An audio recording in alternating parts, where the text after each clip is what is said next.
What up? It's Jimmy from odds.com. This is a clip from our Midwest region breakdown. March Madness, baby. I love the games in this region. To check out the entire show, hit the link at the bottom of the screen. It's available exclusively on odds.com. We move on. 6:25 p.m. Eastern. It just keeps coming. These games that are so exciting keep coming. 13 seed Liberty Flames, 23-5 versus number 4 seed Oklahoma State Cowboys, 20-8 on the season. We're at Indiana Farmers Coliseum in Indianapolis, Indiana. Man, is this going to be fun. Liberty opens up as 9.5-point dogs and gets bet down in a hurry. It's 7.5 across the board, but the leading indicator books have moved it to 7 already. Wow. This total, the bottom has fallen out. Open at 145.5, all the way down to 140.5.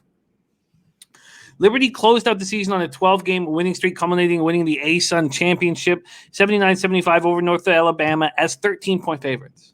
Leading scorer Darius McGee went for 21 points, 8 boards. He averages 15.6 points, 4.4 boards, hits 41.3% from 3. Chris Parker, the only other Flame, averaging double digits at 10.3.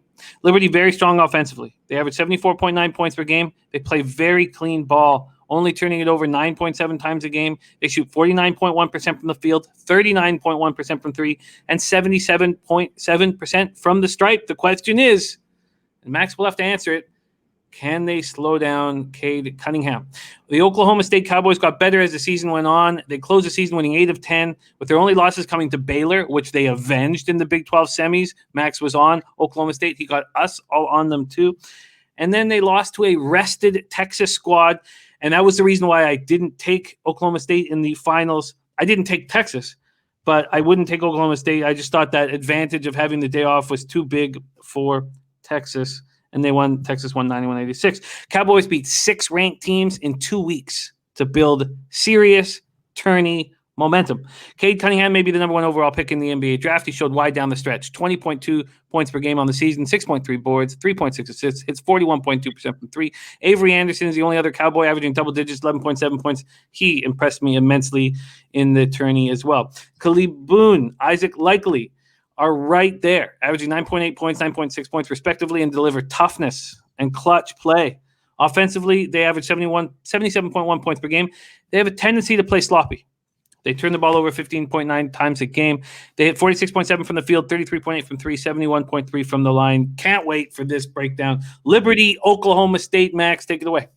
Yeah, Jim, you know I'm a big Liberty guy. I love Richie McKay, love his pack line defense, and even more so, I love the 3-point scoring attack that I've seen from this Liberty team this year.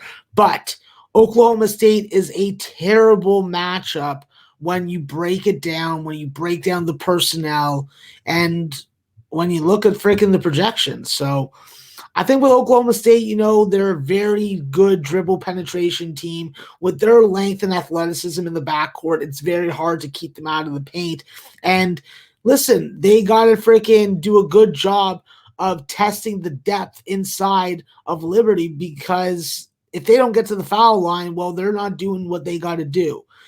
Unfortunately, where I think Liberty is going to be at a disadvantage is because of their lack of height in the backcourt going up against some of these bigger guards for Oklahoma State. I think that if Liberty is able to really operate off these ball screens and hit these 3-point shots off of them, they're going to force Oklahoma State to zone up. And if Oklahoma State zones up, I will tell you right there, if it's in the first half, I'm making a live bet on Liberty, because any team that makes the mistake foolishly of zoning up against this Liberty team ends up getting taken to the woodshed when it comes to 3-point assassination. All right. When you look at this Oklahoma State team, what is their major weakness on defense? It's post defense. They just don't have the depth. They don't have the discipline. And listen, they may have some nice young pieces that are going to be there after Cade goes to the NBA, but I just don't like them in the spot.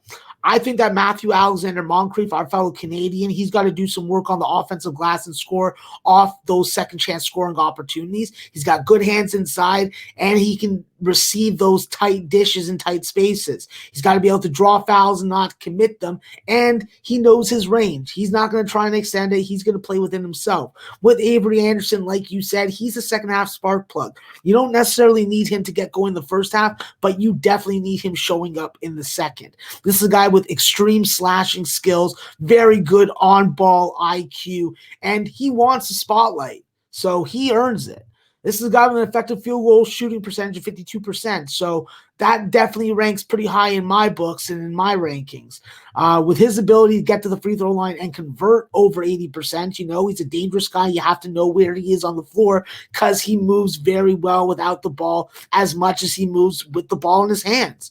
I think that although we've only seen a small sample size, you definitely have to be aware that this is a guy that is looking to lock and load and freaking just erupt. I think with Liberty, this is a three-point attack team. They lack that backcourt size, but it really hasn't impacted them in their non-conference as much as you thought it would. They did test themselves a couple times.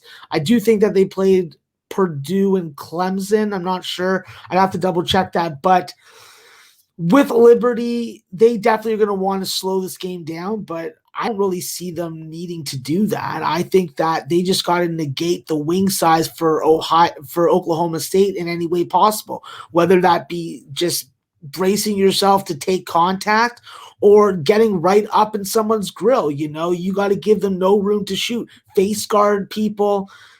I think that Richard McKay is a better coach than I am, and I think that he'll figure out a way to lock down this Oklahoma State attack. I think that when you look at it, they definitely have to just set good ball screens. The Zebras can't be calling those illegal moving screens on them.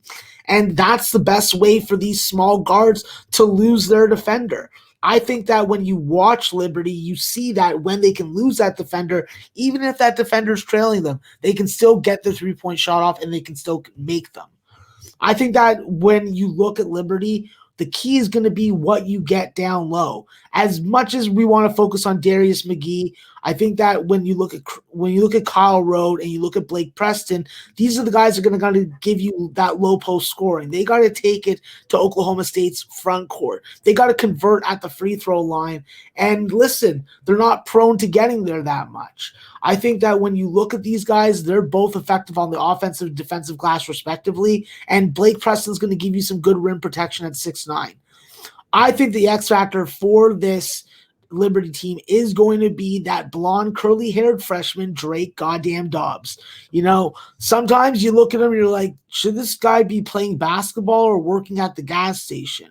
Well, I'm glad he's playing basketball because he's a great three-level scorer. He's been prepared and groomed for this tournament by Coach McKay, getting key minutes in key situations.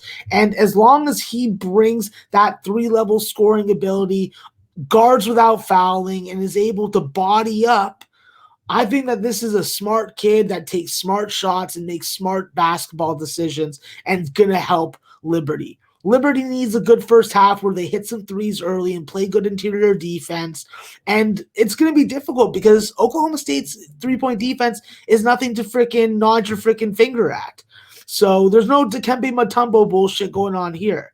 I think that with Liberty, they got to make more free throws. They got to freaking saddle Oklahoma State's front court with foul trouble and keep the turnovers down and force more. If they can be more aggressive and more effective on the takeaway end, I think that they stay in this game first half.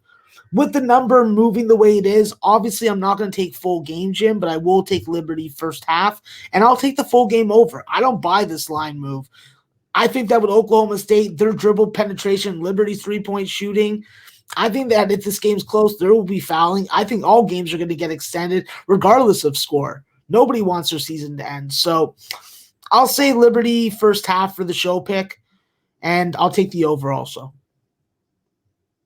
Let's get that for you right now, shall we? And wow, they're all over the map here with the total. But we do have 140.5 to the couple of these books. Anybody give us a 140? No, circa 141. I like this idea. It's gotten down to the floor. Oh, we do have a 140.5 at plus 100 at Bet365. Move on that. Yeah, absolutely.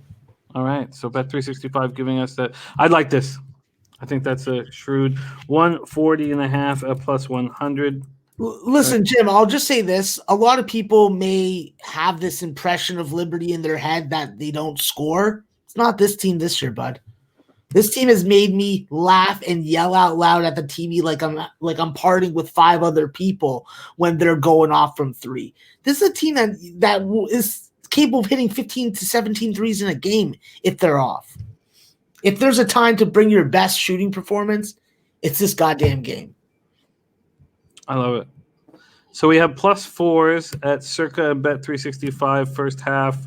We have plus 4 at minus 106. Okay, so that's the least amount of juice. That's at FanDuel. Plus 4 at minus 106. Let's see if I can beat that anywhere here. Here we go very quickly. Sorry, moving as quick as possible. Okay, we have plus 4 at minus 105 at BetMGM. So now that's the least amount of juice. And we'll see what Fox Bet, if they want to help us out at all here. Oh, and they haven't been giving us first half spreads. Have they changed that? They have not. Okay, got to remember that to not waste our time. There you go. Liberty plus 4 at minus 105.